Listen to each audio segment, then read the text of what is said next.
Bijouterie Pantsou, manolotra anao ny logité. Tsara kokoa ny paoziny. Matevina sy tsara kokoa ny fonony sy ny taratasiny. Dans la vie, il y a les premiers et il y a les autres. Irana avokoa akonana miaraka amin'ny Sparkle, fijery logité. Sparkle vaovao, mira-mirandava ny akonana. Chic de Fabiola, la référence de la mode africaine. Manolotra anao, logité. Hevena spaghetti vita amin'ny totom-barim-bazaha natoraly nofantena natoro hampitolohan'ny mpanjaka. Mankafy ny spaghetti Evena, eto am-pijerena logité. Total vous présente logité. Chez Total, on en fera toujours plus pour vous. Telma, safidiko numéro 1 malagasy manolotra ho anao.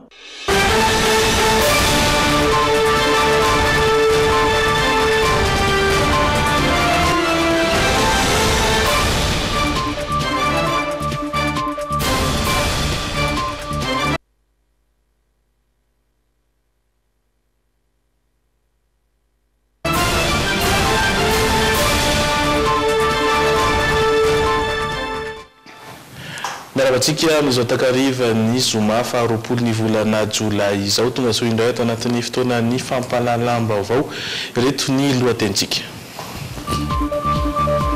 Nigadina teto ampandrazana ao Maleriva ny filoham-pirenena Hery Rajaonarimampianina rehefa avy niatrika ny Komezata ny Zambia. Nanao tombana ifotony ny fanaraha-masy ny baiko nomeny ireo mpampianatra tany Antsirabe ny iverenan'izy ireo manohy ny fampianarana ny praministra Androany. Nienjana kosa nitady amin'ny filohan'ny lafitry ny mpisolo vava sy ny maître Razafinjato Vili Olala. Samy manana ny paikady entina manafahavatana kosa ny tsirairay amin'izao ririna izao.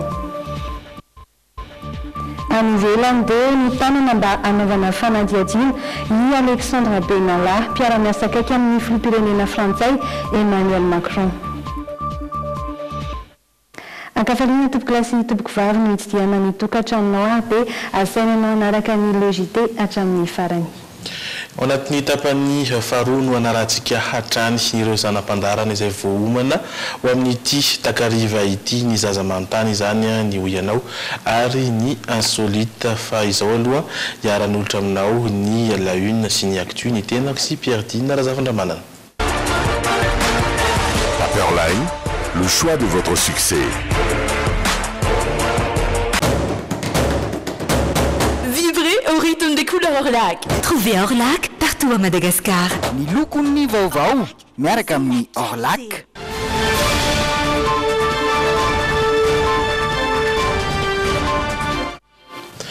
Eo misehatry ny fiainam-pirenena dia nigadina teto an-tanindrazana ho Maleriva ny filoham-pirenena Hery Rajaonarimampianina. Nitatra ny diantany lozaka ny tena ny arinam-bava fa anisan'ny tena mivoatra ny fidirany mpikambana roa vaovao sy ireo tombotsoa ara-toe-karena maro hositrahany ny mpikambana indrindra ireo mpandraratsy miankina manitina ny vaovao ary ry Mandre Malala sy Stéphane Rakotomalala.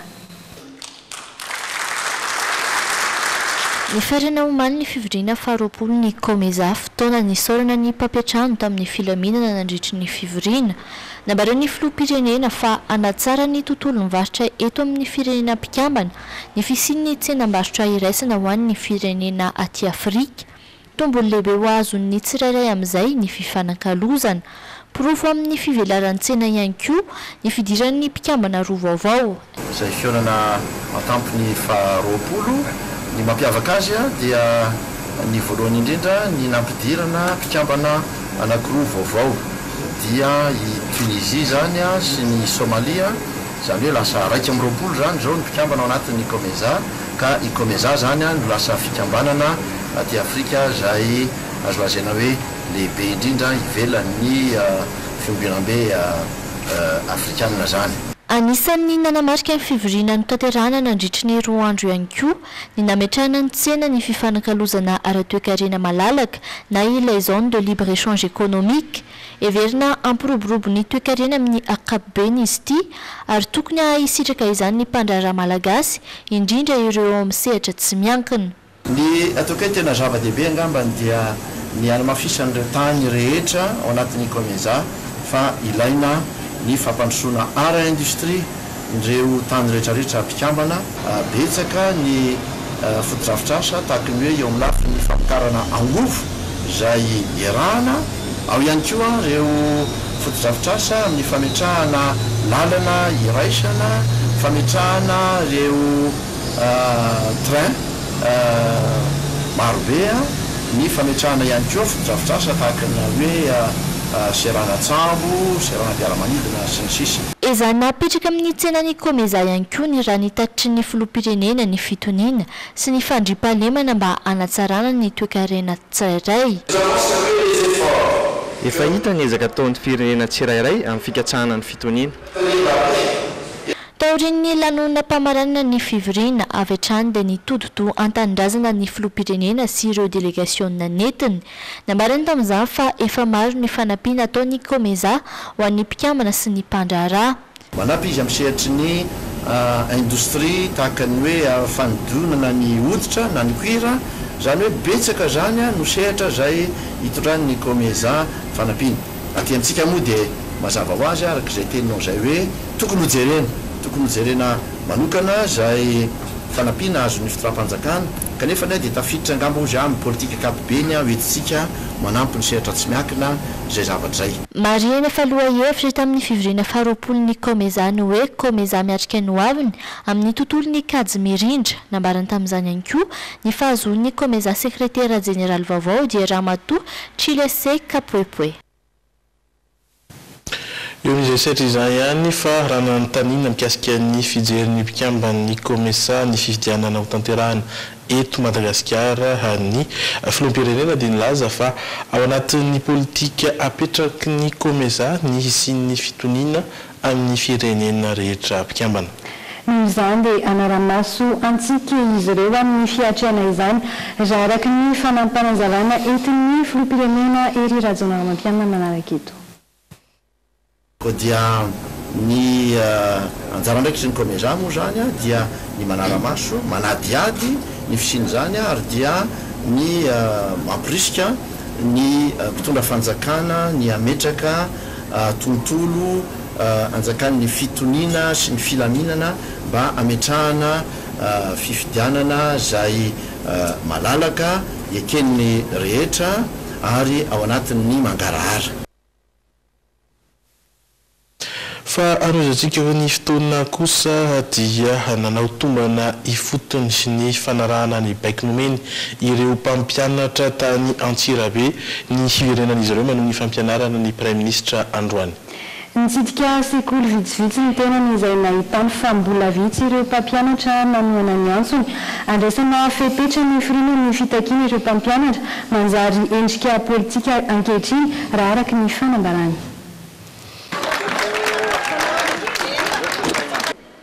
nanatanteraka fidinany fotony tampoka tamina sekoly mpanjakana vitsivitsy teto Antsirabe ny Prime Ministre lehibe ny gouvernement Androany Maraina tanjony tamin'izany nijery ny zava-misy marina taorina nomezany baiko ireo tompon'andraikitra isantsokajiny eo anivy ny fanabeazam-pirenena ny 9 Jolay lasa teo teto Antsirabe ny tsy tokony hanaovana sorona ny zaza malagasy ka hiverena ny fampianarana ankavitsiny ihany anefa ireo mpampianatra nanoina ny antsony Prime Ministre tsy ekeny intsony io izy ny mbola fanaovana takalonaina ny zaza malagasy hatramin'izao satria efa nirosony fitondram-panjakana famana ny olana ara-tsindikaly antony fitokoana andreo mpampianatra zay nampianatra rehetrarehetra dia tena ankatoaviko ary tena kasitrahako ny ezaka natao mahakasika an'izay fa kosa dia sangy mihoatra ny loha ny zava-misy amin'izao fotoana zao satria raha tona sindikaly tokoa le izy dia fa mitondrana vahaolana ara-tsindikaly iny moa tsy mampa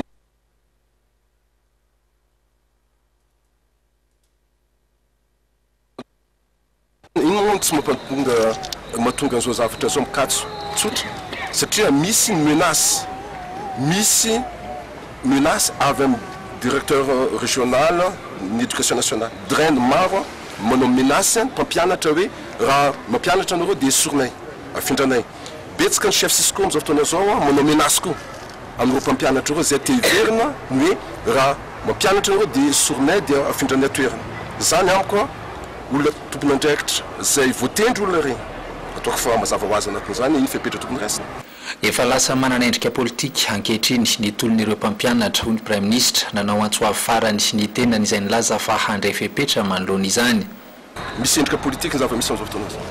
na tiana tsy tiana zany ako vakina bantsilana ny mahakasika an'izay ka zay no mahatonga ana mametraka manao antsoavy ho an'ny tena mpampianatra ho tena mpanabe ny mpampianatra fa tsy janonao mpampianatra fotsiny fa tena mpanabe koa mampianatra mampita fahaizana izy ka nefa kosa manabe koa zareo ary zay ny adidiny mpampianatra mafiherako azy ka zay no mahatonga ana mametraka hoe raha tolona syndicale izy dia efa misy vahaolana syndicale fa ohatra kosa tolona politika dia tsy maintsy mandray fepetra mikasika izany politika miteraka akondratsy eo amin'ireo mpianatry ny sekolim-panjakana ity fahatapahany fianarana efa volana vitsivitsy ity raha nambaran'ireo ray aman-dreny tanjontsika ray aman-dreny zany dia niatafitan'ny ankizy mba ho tonga azy olombanina ho lasa lavitra fa tsy hoe rehefa privé zany dia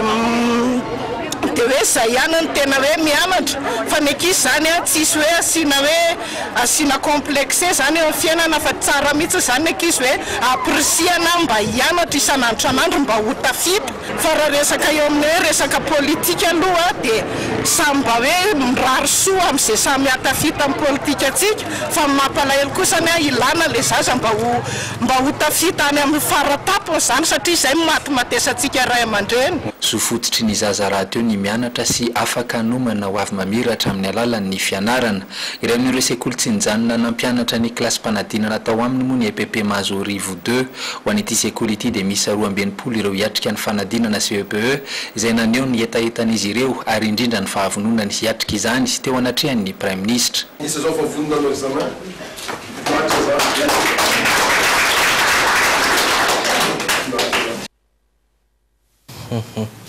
soa ho an'ireo mpianatra ireo isika izany na ao anatin'ny dokam-barotra isika aloha ary verineto afaka fotoana foy tavaverina eto amin'ny logité isika ary anohiny fotoana iresaka mikasika ny toetry ny andro amin'ny ankapobeny zany hoe ny ririnina amin'ny ankapobeny aloha arak'izany dia samy manana ny paikady entina manafana ny vatana amin'izao ririnina izao ny tsiraray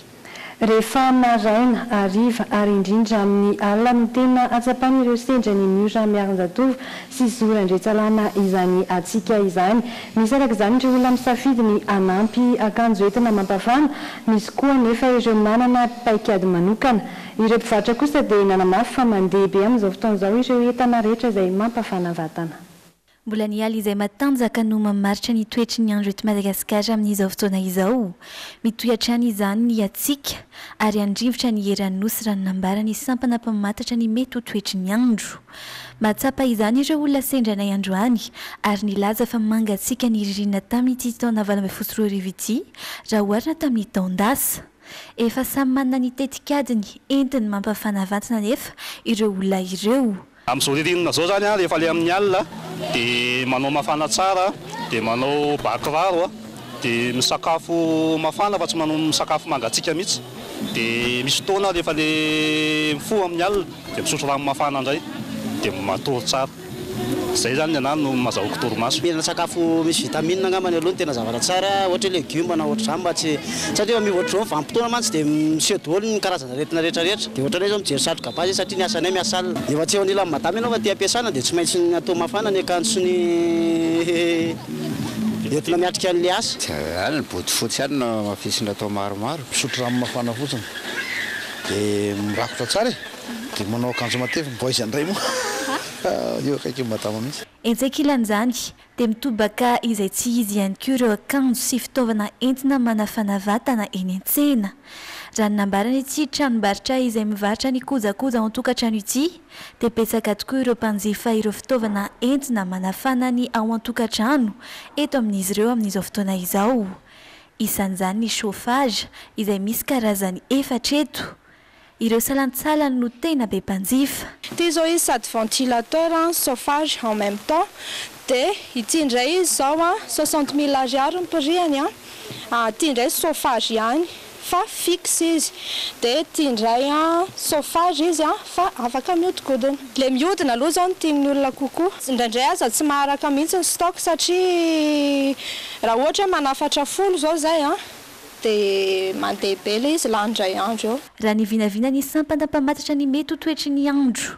ifarana amin'ny tsy volana jolay ity ny atsika eto Madagasikara ny volana aogositra kosa dia hiditra amin'ny vanim-potoana manasara taona andehanana any amin'ny fahavaratra isika eto Madagasikara fa efa miomana amin'izay fahavaratra izay ihany koa ny sampana mpamonjy voina anatin'ny ary izy ireo dia mamientana sy manao an'izay karazana fiomanana rehetrarehetra ry zareo ao tsara lalàna anatin'ny fanomanana sy fiatrehana ny vanim-potoana ny fahavaratra sady ny sampana mpamonjy voina etsy tsara lalàna n'izao fotoana izao no izany indrindra dia efa misy amin'izy ireo no idina ifoto ny atoato ijery ireo toetra mety ahinona izy tondra-drano eto andrenivohitra sy manodidina nisy ihany koa ny karazam-piofanana nomena ireo mpamonjy voina ireo entina miatrika izany miora miaron-jato sy zora ndretsalama hatrany fiatrehana sady ny vanim-potoam-pahavaratra dia hidina ifotony isaky ny boriboritany eto andrenivohitra ny sampana mpamonjy voina manomboka amin'ny volana aogositra ho aviny ijery ireo toerana ahinona isiany tondra-drano izy ireo anatin'izany anomboana ny fitsiriana voalohany ny boriboritany voalohany mana mazava ho azy dia ny fidinana eny fotony hamatatra ny toerana izay tandondomondoza amin'ny firehetana tandondomondoza amin'ny fiakaran'ny rano ampahafantarina sy ampianarana ny olona ny hetsika rehetra izay tokony atao mialoha mandritra ary ao aorian'ny loza ao anatin'izany anefa dia manentana ihany koa ny teto anivony sampana mpamonjy voina amin'ny tokony andraisan'ny rehetra andraikitra fa tsy iandriandry rehefa tojo ny loza mitarika ny fahavoazana betsaka mihitsy hoy izy ireo ny fahataran'ny antso ataon'ireo hiaran-doza hataran'ny antso izay ataon'ny mponina faharoa ny fitsoanan'ny fiara fahatelo dia ny fahasarotana eo amin'ny asa-pamonjena sarotra ny asa-pamonjena satria tsy dia ampisa loatra ireo fakana rano any amin'ny toerana izay misy tranomay eo ihany koa ny fahasarotana midina amin'ny toerana miditra eo amin'ny toerana misy loza ary indrindra ny fihetsehan'ny mponina amin'ny fotoana izay isiany loza satria noho ny fahatairana sy ny fahatahorana dia tsy dia mahafehetena loatra izy ireo ho fanamafisina ny traikefan'ireo mpamonjy voina ireto dia nahazo fifanana izy ireo ary notolorana mari-pankasitrahana andro any ireo nahavita izany fifanana izany fiofanana izay miompana indrindra amin'ny fisitrihana anaty rano na ihany koa fanatsarana ny traikefa efa nanan'izy ireo eo amin'izay famonjena olona izay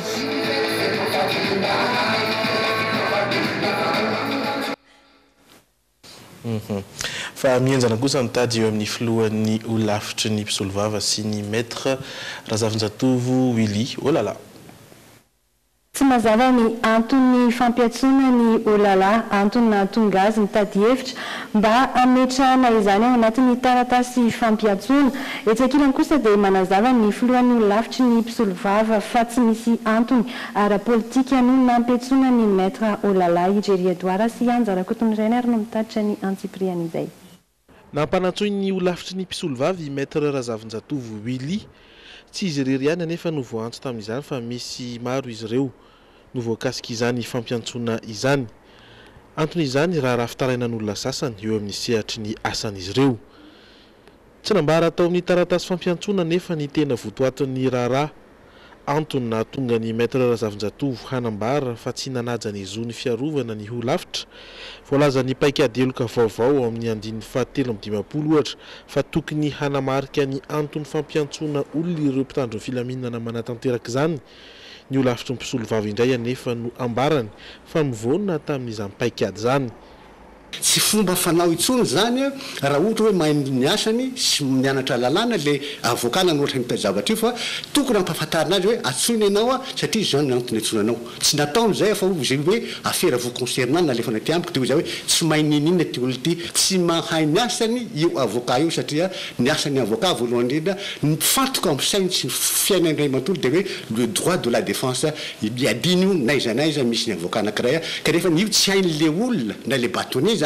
le rarson libera tsy hain'le zavatra dia zany mbola averiko fa hoe ohatran'ny olona mpiandromby io fa tsy nianatra lalàna mampitaraina azy ihany koa ny fanambarany fa ambadika politika amin'ny fampiatsoana azy tranga izay tsy pahan'ny olafitry ny mpisolovava tanteraka nefa manaraka izany manamafy ny olavitra mpisolovava fa vonona nome fepitoana entiny ny voakasika miaro tena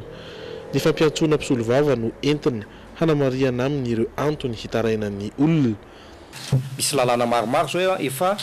niainga avy aty amin'ny lavitra mpisolovava manamafy ny asan'ny fiarovana raha misy fitaraina nataon'olona ohatran'izao zavatra miseho zao dia miaro an'ilay mpisolovava satria ampanatsoana izy aloha hitondra fanazavana zay ngele izy ampanatsoana izy aloha hitondra fanazavana satria kosa tsy hoe raha vao misy fitoroana olona dia avy hatrany dia andeha sazy zay mbola nisy mpisolovava fantatrareo tsara mbola atao hoe nanenjika fanjakana mafy ngambany no maître Willing raha tsika mafantatra zany maître antitra manana ny hevitra ara-politika antitra Razafy Manantsoa maître Atody Arnaud fa tsy misy fitaraina na makasika anazy tonga teo anatin'io lavitra makasika ny asany dia tsy diranay satria zay tsy miditra amin'ny ara-politika mienjana nitady eo amin'ny filohan'io lavitra mpisolovava sy ny maître Razafindratovy Willy Olala amin'ny faharoan'ny volana aogositra no fotoana nomena ireo mpisolovava nampoanatsoana rehetra nilaza ny vonina hiatrika izany ny maître Olala raha toka voahaja avokoa ny paikady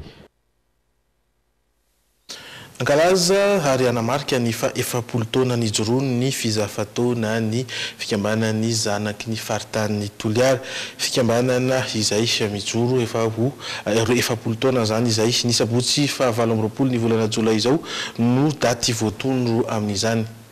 Voazongozona nefa ny firaisan-kina ny fikambanana noho ny fisian'ny andian'olona mitaky ny fialany ny filoham-pirenasa izany hoe Maranty Jean de Dieu eo amin'ny toerana io sy eo amin'ny toerana maministra ny postra azy ihany koa mijoro mahalon'izany ny birao ny aro ny olona voafidin'izy ireo araka ity vaovao izay entiny Jerry Edouard sy Anjarako Tonorainy ity. Sora-baventy amin'ny petadrindrina no maneho ny fahasorenan'ireo olona ny joro namelabelatra ny antony antson'izy ireo ny fametram-pialana eo amin'ny toerana mafilohan'ny fizafatao sy ny mahaministra ny postra ny Maranty Jean de Dieu ireto vondron'olona ireto mangataka zany zahay ny fialany Andriamatoa Maranty Jean de Dieu ary zahay zao manoloana anareo zao dia manome anazy 72 heures hiala ao anatin'ny fizafatao zahay raha ohatra ka tsy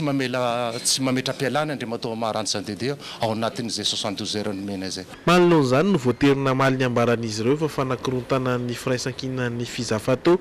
ny biraon'ny fikambanana ahitana ireo filoha lefitra avy any Anosy Menabe Androy Atsimo Andrefana Remafaly sy Bara ihany koa ministre Maranty no voafidy ny vahoaka ny Toliara Ray Manontolo tamin'ny fifidianana vao natao voabedibedy izay zao no voapetraka vice président zany ny Bara eo ny Mafaly ao ny Menabe ao ny Androy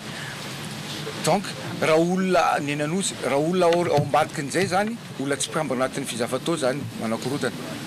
dikan'izay hainareo tsara fa io association mijoro ara-dalàna io misy lalàna amin'ny fe eto amin'ny firenentsika tany-tany-dalàna donc azo andraisina andraikitra tsara ny olona mameritretra ny anakorotana sy manao zavatra ohatran'izao na dia misy ireo ataontsika hoe fanakorotana na hoe campagne de dénigrement campagne de harcèlement atao amin'ny président Maranty tsy mahasakana ny mpikambana fizafatao azay anarivony maro faliana hiroso amin'izay fankalazana ny 40e anniversaire zay hankalaza ny fa efapolo taona ny jorono ny fizafatao fikambanany zanaky ny faritany Toliara ny sabotsy fa 20 ny volana jolay izao no daty voatondro amin'izany fotoana entina anamporofon'izy ireo ny firaisan-kina ny fikambanana faraky ny fandaminana izay natao niaraka tamin'ireo tompona ndraiky mpanjakana mahakasika ny olana ao amin'ny doany atsimo no Mahajanga tapakary fa isy ny fanatanterahana ny fitapo na dia saika no foanana zany tamin'ity taona ity ho tanterahana manomboka ny alatsinainy izao izany efa voarindra avokoa ny lamina rehetra amin'ny fanatanterahana izany efa saika any antoerana avokoa ireo mpanompo rehetra avy amin'ny lafivalonyosy ary ireo mpanjaka avy amin'ny faritra maro tonga anome voninahitra ity fomba mampiavaka ny sakalava izay tanterahana isaky ny volana jolay any Mahajanga ity Hototosana manomboka amin'ny alatsinainy fa 7 volana jolay izao ny fanompoam-be eto amin'ny renivohitra Mahajanga nateo aza ireo olana ny famaofao tsy atao tambana nomezana voninahitra ny razana izany hoy ny ampanjakaben'ny Boeny ka miantso ireo mpanompo rehetra nongadoany amita ny adidy amin'ny taona 2024 ity. Zao ampanjakaben'ny Boeny mivolagna eto zao mitongava nareo vahoaka mpanompo jiaby fa ny aminay ato milamigna fanompo miroso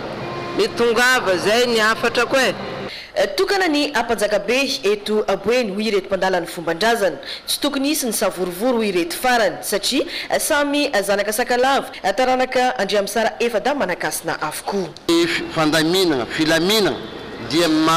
voakarakara atao miavaka mihitsy amin'ity hoe tsisy zany hoe zavatra mety mampiahintsika indrindra eo amin'ny filaminana mbahoaka zany sécurité nareo dia assurenay ka tongava tsika agnatanteraka ty fanompoa be 2018 ity. Mpanjaka dia tokana araka volazy teo nisy ihany moa zavatra kely zay tsy fagnaragna teo taloha nefa panoravogny izy io araka volazy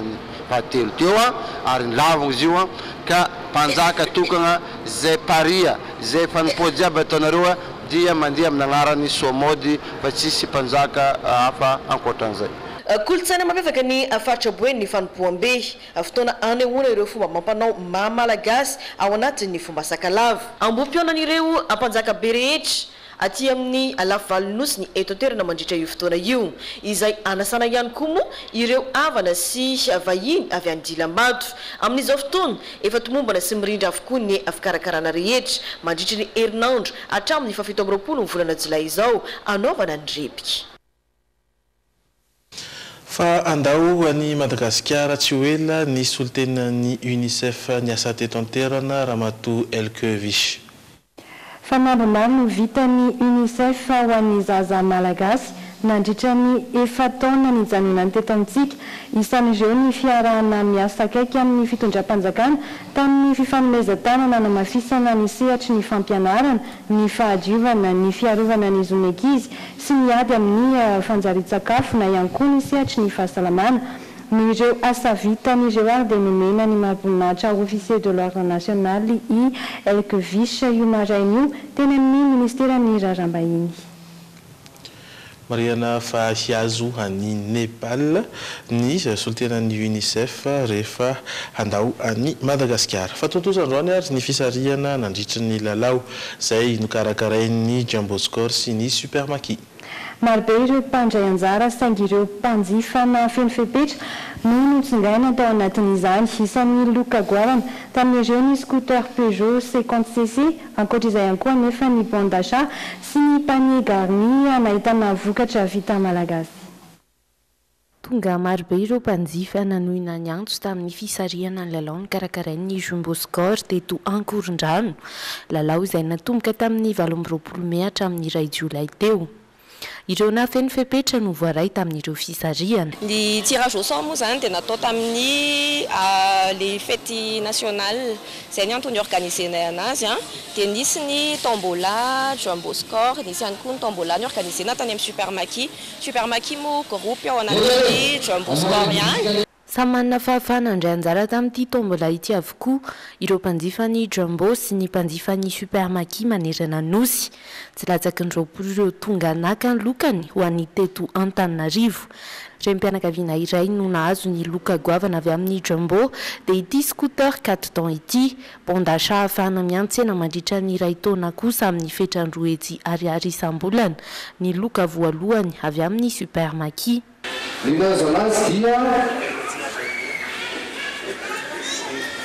La chanson Chantal. La chanson Chantal. Qui a commencé bien pour la suite?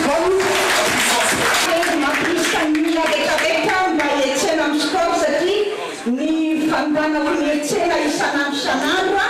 nuni na zauko luka voalohany tamin'ny Jamboscor. Nahazo bon d'achat heritaona ahafahana mandany 3 hetsy ariary isam-bolana ny loka faharoa ho an'ireo mpanjifan'ny Jumbo. Ny loka fahatelo izay betsaka ireo nazy dia ny panier garni, tsy nahitana afa-tsy vokatra malagasy.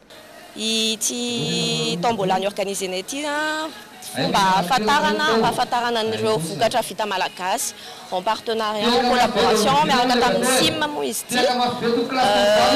miboka tao anatin'izany.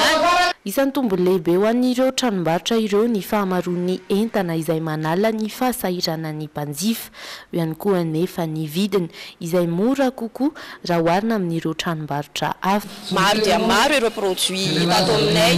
ny sasany na eo amin'ny resaka rehetrarehetra na misy raha ohatra eo amin'ny resaka boky, be dia be ny olona tonga ato aminay anjifan'izany satria tsy hitany any amin'ny toerana hafa.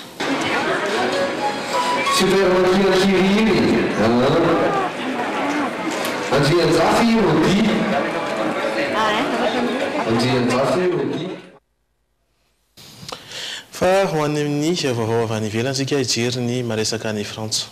Ny tanana mba anaovana fanadihadiana i Alexandre Benalla, mpiara-miasa akaiky amin'ny filoham-pirenena Frantsay Emmanuel Macron, antony indray ny ampangana azy noho ny nidaroany mpanao fihetsiketsehana iray tamin'ny voalohany volana May lasa teo. Miparitaka ao Frantsa ao ny vaovao mikasika ny Alexandre Benalla, mpiaraka matetika amin'ny filoha Frantsay Emmanuel Macron izy ary mitana anjara toerana ambony ao amin'ny lapany Élysée.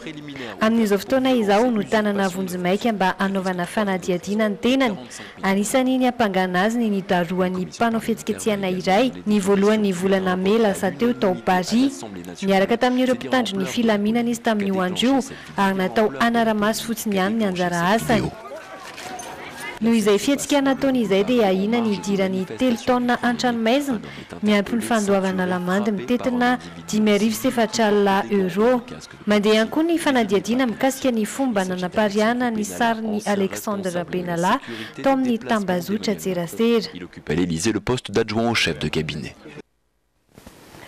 Fa any ivelany any Missouri kosa indray dia mpizaha tany 12 no maty tao amin'ny fary iray Table Rock omaly alina. Olona iray nakasary no nahita ny filetehan'ny sambo kely izay mitondra ireo mpizahan-tany ireo. Tao atsimon'ny Missouri no nitrangany ity loza an-dranomasina ity omaly alina. Sambo iray no nilentika vokatry ny tafio-drivotra mahery vaika de la situation. Olona iray izay sendra nakasary no nahita izany ary ny nampandre ny tompon'andraikitra. Fantatra fa nitondra mpizahan-tany 13 io sambo io. Tsy tao anatin'ny vinavinany sampana mpamantatra ny mety toetry ny andro, any an-toerana ihany koa ny mety isiny ny tafio-drivotra tampoka tamin'ny fotoana io ka nitarika izao fahafatesan'olona izao. Voatery ny andro maraina, vao nanohy ny fikarohana ireo sampana mpamonjy vono. Raha ny isa voaray farany dia ny 12 tamin'ireo olona 13 tao anatin'ny sambo no fantatra fa maty ary ankizy ny ankabeazany. Ny 7 hafa kosa nahitra hopitaly ary ireo 5 ambiny no tsy mbola hita hatramin'izao fotoana izao. Marina fa anisan'ireo toerana be mpitsidika ny fary Table Rock ao atsimon'ny Missouri. Izay ny vaovao azonao atolotra roa tamin'ny tapany voalohany, reto indray kosa no ho atolotranao ao anatin'ny tapany faharoa. Vahiny ankizy eo amin'ny zaza manontany hiaza mpanoelona. Mifaritry ny vatana tena mareny atsika sy ny fiarovana izany no nanontaniana ny olona ho amin'ny androany. Toeram-pisotroana kafe iray ao Bangkok ao antsoina hoe Café de la Mort no insolitantsika amin'ity androany ity. Ireo indray izany no miandry anao aoriana ireto dokam-barotra vitsivitsy ireto.